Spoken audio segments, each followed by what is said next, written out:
છીએ। તો આજે આપણે ગણિત વિષયમાં એકમ 6 10 થી 20 સુધીની સંખ્યાઓ શીખીશું। તો તમે બધા આગળના એકમમાં 1 થી 9 સુધીની સંખ્યાઓ તો શીખી ગયા હશે। શીખી ગયા ને? મને લાગે છે કે તમે બધા શીખી ગયા હશો। એમાં સરવાળા, બાદબાકી, 1 થી 9 સુધીની સંખ્યાઓ અને એક રકમના દાખલાઓ તમે શીખી ગયા હશે। તો ચાલો આજે આપણે મૂર્ત વસ્તુ દ્વારા હું તમને 10 થી 20 સુધીની સંખ્યાઓ શીખવાડીશ। તો આપણે બધા તમારા બધાના ઘરે તો મૂર્ત વસ્તુ હશે જ।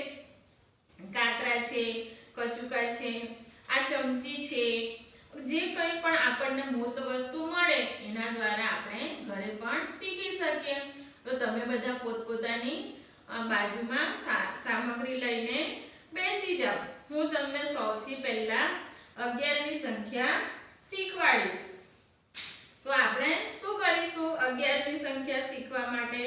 સૌથી પહેલા આપણે 10 નું એક જૂથ બનાવીશું। શેનાથી બનાવીશું? તો કચુકાથી। તો ચાલો આપણે 10 નું જૂથ પહેલા બનાવીએ।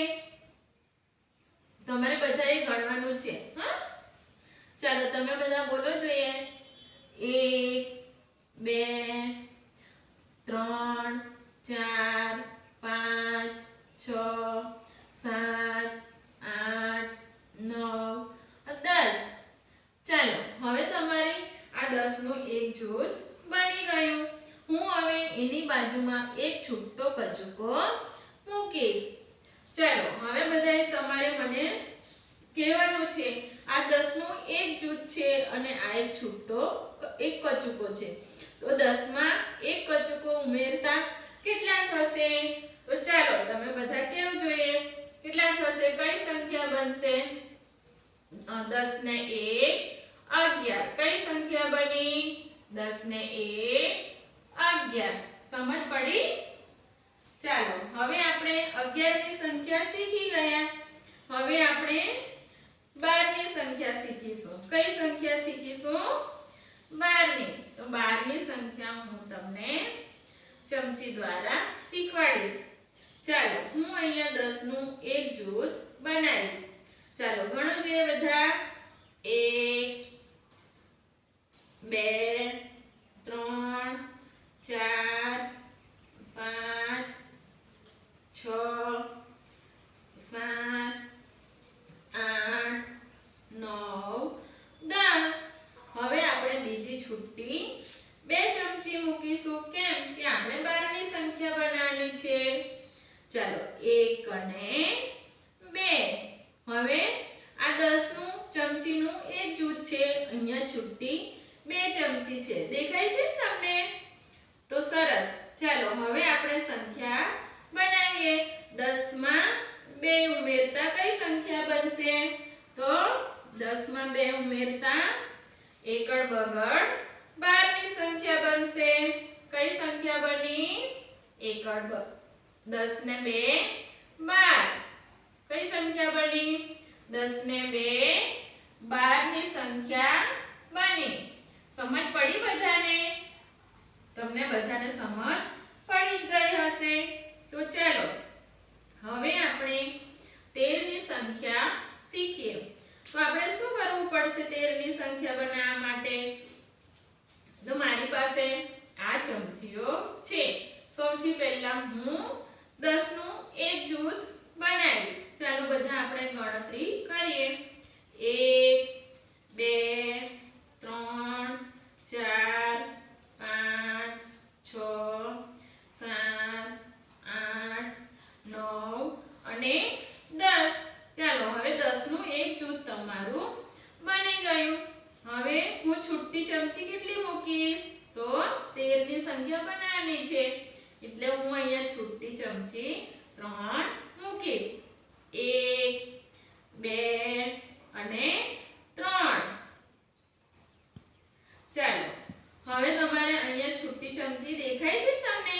તો આ 10 નું એક જૂથ આ છૂટી ચમચીઓ 3 મૂકી છે। તો 10 માં 3 ઉમેરતા કઈ સંખ્યા બનશે?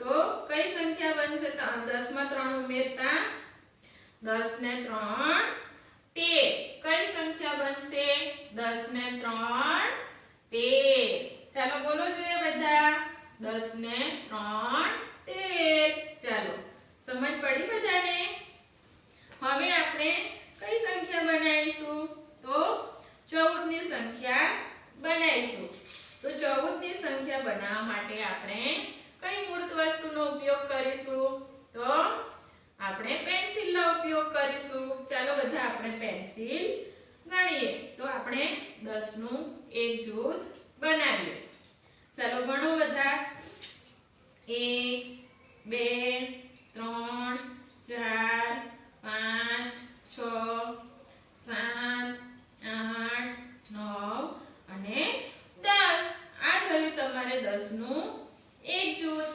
હવે હું 14 ની સંખ્યા બનાવવા માટે કેટલી પેન્સિલ મૂકીશ તો 4 કેટલી પેન્સિલ મૂકીશ છૂટી 4 ચાલો ગણો 1 2 3 અને 4 ચાલો હવે કઈ સંખ્યા બનશે 10 માં 4 પેન્સિલ ઉમેરતા કઈ સંખ્યા બનશે 14 કઈ સંખ્યા બનશે 14 ની સંખ્યા દેખાય બધાને કઈ સંખ્યા બની 10 ને 4 14 બરાબર હવે આપણે 15 ની સંખ્યા શીખીશું તો 15 ની સંખ્યા આપણે આ સ્કેચ પેન દ્વારા શીખીશું તો ચાલો આપણે સ્કેચ પેન લઈ લઈએ સ્કેચ પેન નું પહેલા આપણે શું કરવું પડશે 10 નું એક જૂથ બનાવવું પડશે ચાલો તો હું અહીંયા 10 નું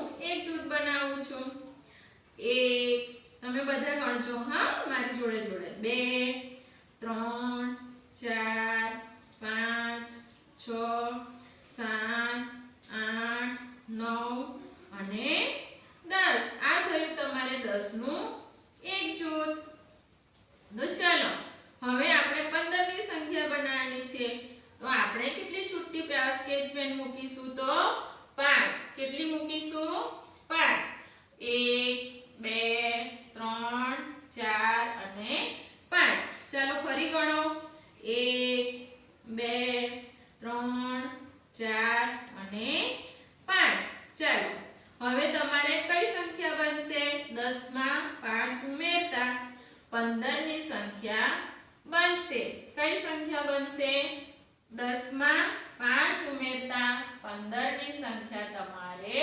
બનશે તો આવી રીતના તમારે દરેક મૂર્ત વસ્તુઓ દ્વારા તમારા ઘરે જે કંઈ પણ મળે એ તમારે ભેગી કરવાની છે અને તમારે 16 ની સંખ્યા બનાવવાની છે 17 ની સંખ્યા પછી 18 ની સંખ્યા પછી 19 ની સંખ્યા બનાવવાની છે હવે જો હવે તમારે કઈ સંખ્યા બાકી રહી 20 ની સંખ્યા બનાવવાની બાકી રહી તો તમારે આપણે દર વખતે જો આ 11 ની સંખ્યા બનાવવા માટે 10 નું એક જૂથ કર્યું 12 ની સંખ્યા બનાવવા માટે 10 નું એક જૂથ 13 માટે એક જૂથ 14 માટે એક જૂથ 15 માટે એક જૂથ પણ તમારે 20 ની સંખ્યા બનાવવાની છે તો આપણે 20 ની સંખ્યા બનાવવા માટે શું કરીશું તો 10 ના કેટલા જૂથ આવશે 2 જૂથ 10 ના કેટલા જૂથ આવશે 2 જૂથ બરાબર કારણ કે આપણે 20 ની સંખ્યા બનાવવાની છે તો ચાલો હું અહીંયા 10 ના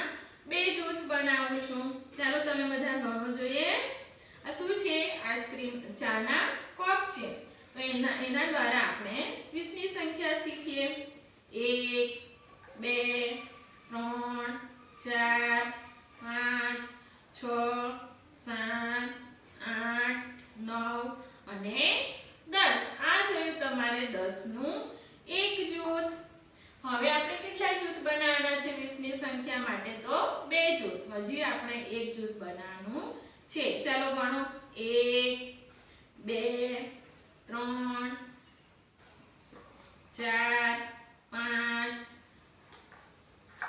6 7 8 9 અને 10 ચાલો હવે 10 ને 10 ઉમેરતા કઈ સંખ્યા બનશે તો 20 ની સંખ્યા બનશે કઈ સંખ્યા સંખ્યા બનશે તમારે 20 ની સંખ્યા બનશે 10 માં 10 ઉમેરતા 20 ની સંખ્યા બનશે સમજ પડી બધાને મને લાગે છે કે તમને બધાને સમજ પડી ગઈ હશે હવે આપણે 10 થી 20 સુધીની સંખ્યાઓ શીખી ગયા હવે હું તમને નાની અને મોટી સંખ્યા શીખવાડીશ ચાલો હવે આપણે સૌથી પહેલા નાની સંખ્યા શીખીએ તો એમાં છે ચાલો અહીંયા બેને લખ્યું છે કે નાની સંખ્યા પર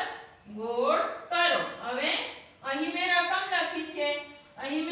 લખી છે સૌથી પહેલા 15 17 11 18 ચાલો તમે મને કેમ જોઈએ કે અહીંયા આ રકમમાંથી કઈ સંખ્યા નાની છે 15 તો મોટી છે 17 પણ મોટી છે 18 પણ મોટી છે તો આપણે શું કરવાનું છે નાની સંખ્યા પર ગોળ કરવાનું છે એટલે આપણે 10 ને 1 11 એ સંખ્યા નાની છે ચાલો હવે આપણે બીજી રકમ જોઈશું નીચે છે 13 20 19 14 તો અહીં 13 સંખ્યા નાની છે એટલે આપણે એની પર ગોળ કુંડાળું કરીશું ચાલો હવે નીચેની સંખ્યા જોઈએ વાંચો જે બધા 11 10 14 અને 12 તો આપણે આ 10 સંખ્યા નાની છે એટલે એની પર આપણે ગોળ કુંડાળું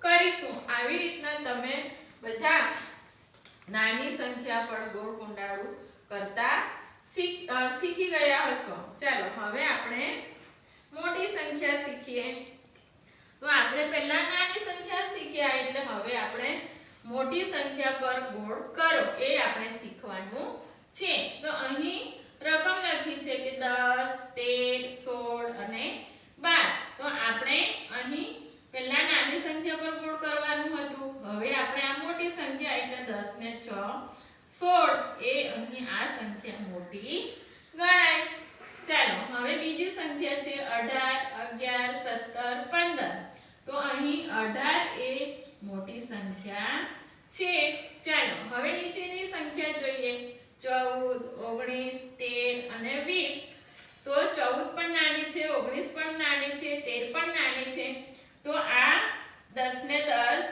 20 એ સંખ્યા મોટી ગણાય આ રીતના તમારે નાની અને મોટી સંખ્યા પર ગોળ કરતા તમારે ઘરે જાતે શીખવાનું છે સમજ પડી ગઈ ને તમને બધાને મને લાગે છે કે તમને બધાને સમજ પડી ગઈ હશે